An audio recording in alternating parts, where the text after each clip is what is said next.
সাথে যেটা আবু জেহেল প্রধান উপদেষ্টা সাদ ইবনে আমর ডাকতে বলে, মতিবিদ্যাজি চুপ থাক, আমি আবু জেহেলকে চিনি, সারা জীবন যোগ্য দিলিবি, ক্ষমতা লুবি, আমি আর তুই আর প্রধান মুসলিম যতই মুহাম্মদকে মুক্তির জন্য যাব, তখনই উল্টা আমাদেরকে জেলখানায় ঢুকাইবে।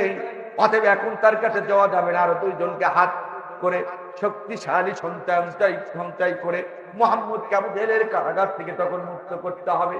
বলছেন এটা তাই হবে, তাহলে কি করা যায়? বলছে আবু জেহেলের আরো কাছে দুইজন নেতাকে হাত করতে হবে। কাকে হাত করা যায়? দুইজন নেতা, তিনজন নেতা মিলে সিদ্ধান্ত নিলেন। আবু জেহেল রাস্তার মধ্যে একজন বডিগার্ড করতেন। কি গার্ড? এটা জোরে বলেন না, কি গার্ড? বডিগার্ড। তার কারণ আবু জেহেল ছিল স্বৈরাচার, নির্বিচারে মানুষ হত্যা করেছে, মানুষের সাথে প্রতারণা করেছে। এরা আবু জেহেল ভালোই জানতো আমি যদি একা রাস্তায় বের হই, যে কোনো সময় বডিগার্ড ছাড়া বের হলে আমাকে কি করে দিতে পারে।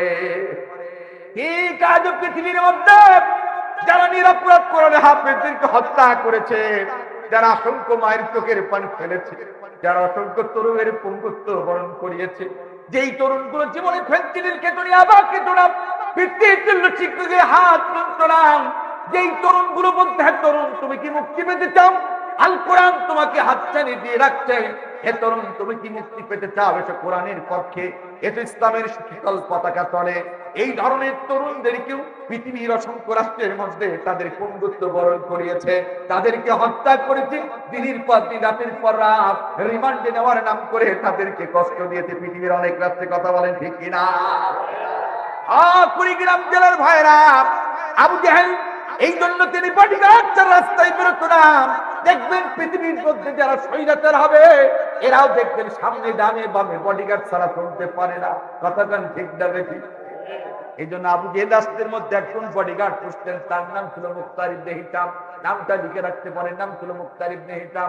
রাত 12টা বেজে গেছে, মক্কার সব মানুষ যখন ঘুমিয়ে গেছে, আবু জেহেলের তিনজন কাছের নেতা, একজন প্রধান উপদেষ্টা হিসাব ইবনে আমর, একজন প্রধান মস্তান জুহাইর ইবনে আবু মাইয়া, একজন প্রধান চাঁদাবাদী মতিব ইবনে আদি, এই তিনজন নেতা প্রধান বডিগার্ড মুখতার ইবনে হিশামের বাড়িতে গেলেন। একটা ডাক দিলেন, এক ডাকেই ঘরের দরজা খুলে দিলেন। ডাক দিয়ে বলছেন, নেতাজি এত রাত্রে হয়েছে, তুমি কেন ঘুমাও নাই? বলে তার আগে বল, এত রাত হয়েছে তুমি কেন ঘুমাস নাই? ডাক দিয়ে বলে, নেতা সত্য বলবো না মিথ্যা বলবো? বলতে তোকে সত্য বলতে হবে। তিনি রাগ করতে লাখুদ্দার কসম করে বলছি, ও নেতা, যেদিন থেকে আব্দুল্লাহর বেটা মুহাম্মদকে মিথ্যা তহমত দিয়ে আবু জেহেলের কারাগারে ঢুকাইছি, সেদিন থেকে আমি মুখতার ইবনে হিশাম একটা রাত কোনোদিন শান্তিতে ঘুমাতে পারি না। আমাকারু ওয়া মাকারাল্লাহ ওয়াল্লাহু খায়রুল মাকিরিন। আল্লাহু আকবার বলেন। ভালো মানুষগুলোকে কষ্ট দিয়া দুনিয়ায় কেউ শান্তিতে নাই। তলাই তলাই যাকে যতই মিসকে হাসি দিই, একটা আতঙ্ক ভয় সব সময় কাজ করছে, না জানি কি হয়, না জানি কি হয়। কথা বলেন ঠিক? কথা বলেন ঠিক তবে ঠিক? এই এলাকায় খোঁজ দিলেন যারাই কষ্ট দিয়েছে আল্লাহ মানুষদেরকে, আল্লাহর কসম একটাও শান্তিতে নাই, আতঙ্কে দিন কাটায়। কথা বলেন ঠিক? আমার ভাইরা, এতদিন কেউ ছিল না রসুলের মুক্তির জন্য, এখন কতজন হলো বলেন না কেন? কয়জন? এই শেষ দিকে চলেছি, এই চারজন মিলে সিদ্ধান্ত নিলেন আরেকজনকে হাত করতে পারলেই মুহাম্মদ সাল্লাল্লাহু আলাইহি ওয়াসাল্লামকে মুক্ত করা আমাদের জন্য কি হবে? জোরে বলেন না কেন, কি হবে? কাকে হাত করা যায়? চারজন নেতা মিলে সিদ্ধান্ত নিলেন। আবু জেহেল রাস্তার মধ্যে একজন বুদ্ধিজীবী বুঝতেন। কি জীবী?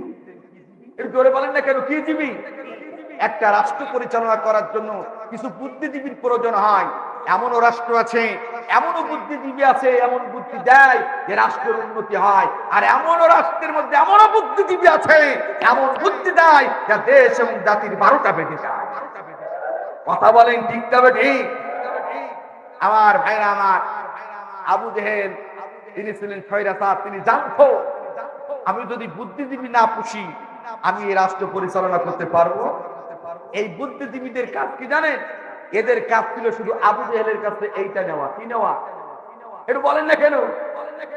আর শুধু তাদের দায়িত্ব যে টাকা নেবে আর জনগণকে শুধু ভূগোল বুঝবে। আবু জেহেল ভালো লোক, জয়ের মালা। তো বলেন না কেন? আবু জেহেল ভালো লোক, জয়ের মালা। আবু জেহেল ভালো লোক, জয়ের মালা। তারই হোক, আজও বাংলাদেশে দেখেন অনেক বুদ্ধিজীবী আছে যারা টাকা খেয়ে রাতের আধারে অনেক মাতালের মতন ভুল বকছে। যখন পেঁয়াজের দাম বেড়ে যায়, যখন একজন কৃষক চরিত্র খেতে কম মানুষ যখন চাল ডাল সবজি কিনতে হিমশিম খায়, এরপরেও দেখবেন কোন রাষ্ট্রের মধ্যে যখন কোন বুদ্ধিজীবী ওই গরিব মেহনতি মানুষের পক্ষে কথা বলে না, মনে করতে হবে ওটা বুদ্ধিজীবী নয়, ওরা দেশ এবং জাতির চিরশত্রু। কথা বলেন ঠিক কিনা? যখন একজন বোন ধর্ষিত হয়ে প্রতীকের মতন পশ্চিম বিচারের জন্য দাঁড়ে দাঁড়ে ঘুরে বেড়ায়, ওই ধর্ষিত বোনের পক্ষে যখন কেউ কথা বলে না, তখন মনে করতে হবে রাষ্ট্রের মধ্যে ওরা বুদ্ধিজীবী নয়, ওরা দেশ এবং জাতির চিরশত্রু। কথা বলেন ঠিক কিনা?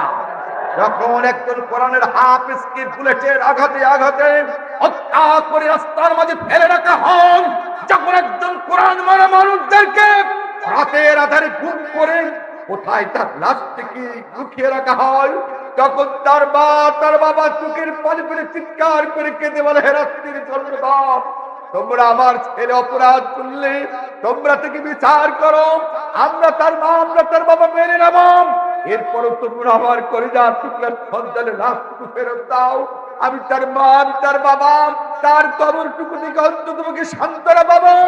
ও কুড়িগ্রাম জেলার ভাইরা, এরপরও যেই মা তার বাপ তার কলিজার টুকরা সন্তানের লাশটা কোথায় আছে আজ পর্যন্ত বলতে পারে না, সেই গুমহারা গুম হওয়া পিতাকে যারা সান্ত্বনা না দেয়, মায়ের পাশে দাঁড়ায় না, এই রাষ্ট্র ওরা বুদ্ধিজীবী হতে পারে না, ওরা দেশ এবং জাতির চিরশত্রু। কথা বলেন ঠিক কিনা? কথা বলেন ঠিক তবে ঠিক? আমার ভাইরা, যারা টাকা খেয়ে এইরকম চুপ থাকে রাষ্ট্রের মধ্যে, ওরা বুদ্ধিজীবীরা, ওরা দেশ এবং জাতির কি শত্রু? কি শত্রু? আবু জেহেল ঠিক এরকম বুদ্ধিজীবী বুঝতেন, নাম ছিল জাইমা ইবনে সুয়াত ইবনে মুত্তালিব। নামটা লিখে রাখেন, জাইমা ইবনে সুয়াত ইবনে মুত্তালিব। ইনি ছিলেন আবু জেহেলের প্রধান বুদ্ধিজীবী।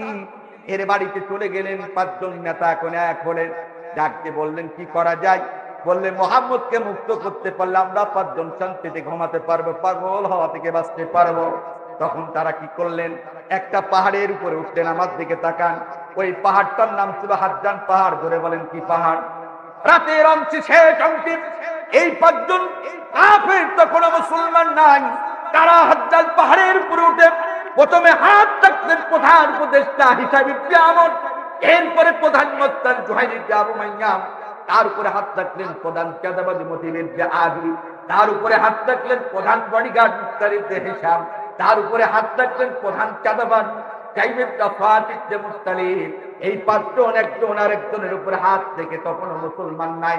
তারা শপথ করে বলছি, ওই লাতুজ্জার কসম করে বলছি, যতক্ষণ না পর্যন্ত আব্দুল্লাহর বেটা মুহাম্মদকে আবু জেহেলের কারাগার থেকে মুক্ত না করতে পারবো, আমরা পাঁচজনের একজনও কেউ ঘরে ফিরে যাব না।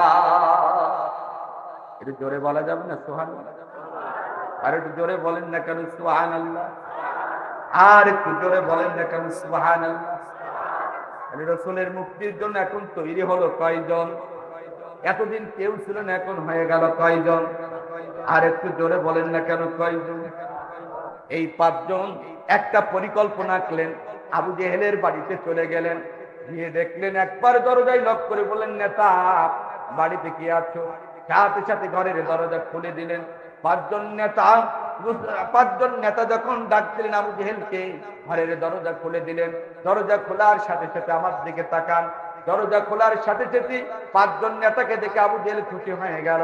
আবু জেহেল খুশি হয়ে আবার ডাকতে বলেন, তোমরা এত রাতের বেলায় কেন আমার কাছে এসেছো? পাঁচজন নেতা বললেন, নেতা একটা কথা জানতে চাই। বলে কি? ভাই মুহাম্মদকে কি অপরাধে জেলে দিয়েছো আমরা জানতে চাই। প্রথমে দাঁড়িয়ে গুলো জাইমা ইবনে সুয়াত ইবনে মুত্তালিব, আবু জেহেলের প্রধান বুদ্ধিজীবী, ডাক দিয়ে বলছে, জাইমা তুমি কি পাগল হয়েছো?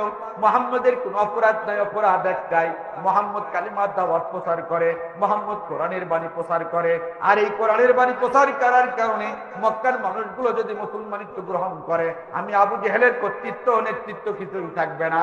এই জন্যই মুহাম্মদকে জেলে দিয়েছি, এই জন্যই মুহাম্মদকে বন্দী করেছে, আর কোনো কারণে নাই। জাইমা ইবনে সুয়াত ইবনে মুত্তালিব আবু জেহেলের প্রধান বুদ্ধিজীবী ডাকতে বলে, নেতা এই কারণেই যদি তুমি মুহাম্মদকে জেলখানায় ঢোকাও, এই মুহূর্তে আমি তোমার দল থেকে পদত্যাগ করলাম। وَإِذْ يَمْكُرُ بِكَ الَّذِينَ كَفَرُوا لِيُثْبِتُوكَ أَوْ يَقْتُلُوكَ أَوْ يُخْرِجُوكَ وَيَمْكُرُونَ وَيَمْكُرُ اللَّهُ وَاللَّهُ خَيْرُ الْمَاكِرِينَ। আল্লাহু আকবার বলেন। এখন রাসূলের পক্ষে হয়ে গেলেন কয়জন? একজন আগেই 3 পদত্যাগ করলেন আবু জেহেলের দল থেকে। এবার বাকিগুলো এক এক করে শেষের দিকে চলে আসছি। এরপরে প্রধান চাঁদাবাজ মতিবিদ্যা আসি, তিনি পদত্যাগ করলেন।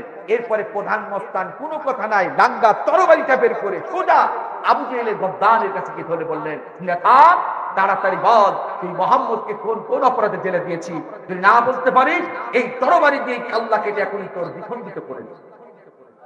জোরে বলা যাবে না সুবহানাল্লাহ? আবু জাহেল ওর কথাই এই তরবারি দিয়ে হুমায়ুন কলিজার টুকরা সন্তানের হাত কেটেছি, পা কেটেছি।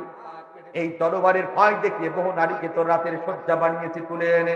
তাড়াতাড়ি বল তুই মুহাম্মদকে কোন অপরাধে জেলে দিয়েছি, যদি না বলতে পারে এই তরবারি দিয়ে এখনই তোর কাল্লা কেটে আমি নিজে খণ্ডিত করে দেব।